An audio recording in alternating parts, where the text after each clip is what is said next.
بسبب صدفة اتحولت من قرية ما فيهاش كهرباء ونور بيقطع فيها كل شوية لمجتمع منور بالطاقة الشمسية. أهلها ما بيدفعوش فواتير كهرباء ومع ذلك بيوفروا ملايين الدولارات للبلد. بقت حديث العالم ونموذج بيحتذوا بيه في أكبر دول العالم في الطاقة النظيفة. البسيسة أول قرية مصرية ريفية تبني محطة طاقة شمسية بإيدين أهلها. يا ترى إيه الحكاية؟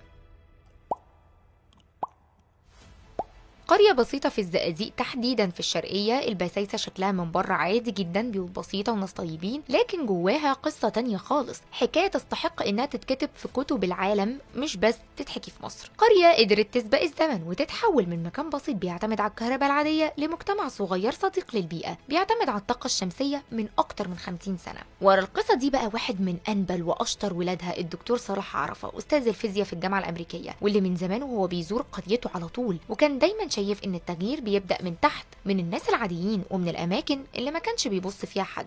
في يوم من الايام جاب معاه لوح طاقه شمسيه وصله بجهاز راديو، والراديو ده اشتغل قدام الناس من غير سلك كهرباء. ساعتها الناس اتخضوا، بداوا بقى يفكروا في الفكره وبداوا فعلا يسمعوا له، ومن هنا بدات الشراره الاولى عشان يستخدموا الطاقه الشمسيه في القريه. وابتدى الدكتور صلاح يشرح ويعلم الناس ويوريهم بنفسه التجربه، وفعلا شغل ماتش كوره على تلفزيون مربوط بالالواح الشمسيه في مضيفه القريه، والناس كلها بقى كانت قاعده تتفرج مبهوره. وساعتها بدا الحلم يتحول لواقع. مع الوقت الناس اقتنعت تماما بالفكره، بداوا يطوروا نفسهم وشالوا الالواح الصغيره وركبوا الواح اكبر وجابوا بطاريات يخزنوا فيها الكهرباء واللي بيتم توليدها من الشمس، وبداوا يوزعوا الكهرباء على البيوت وكمان على المساجد، وكل ده باسعار رمزيه وبسيطه جدا. بس القصه ما وقفتش عند كده، بالعكس دي اتحولت لمشروع كبير تحت مظله جمعيه تنميه المجتمع اللي اشتغلت بايدين اهل القريه، وبمساهمتهم هم نفسهم بنوا اول محطه طاقه شمسيه على سطح الجمعيه سنه 2017 فيها 20 خليه شمسيه بتمد الجمعيه كلها بالكهرباء، وكمان المساجد وكذا بيت. ومش بس كده، دول بيدفعوا اشتراك شهري بسيط حوالي 50 جنيه، ولو استهلاك البيت زاد بيزيد الاشتراك على حسب القدره. يعني من الاخر بقى في نظام نظيف رخيص امن ومستقر، والقريه بقت فيها منوره 24 ساعه تقريبا،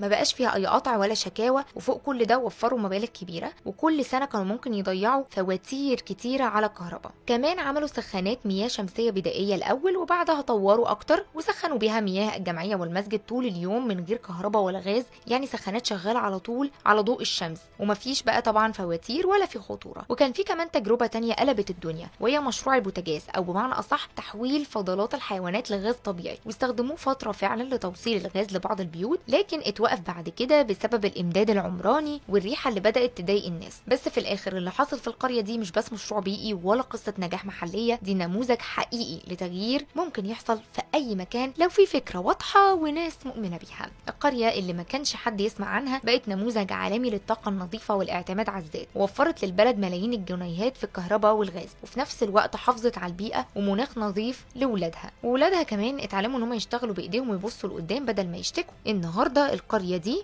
بترفع شعار ان مفيش مكان للضلمه ولا للكسل، والشمس منوره حياتنا، وهننقل تجربتنا لكل قريه وكل شارع في مصر.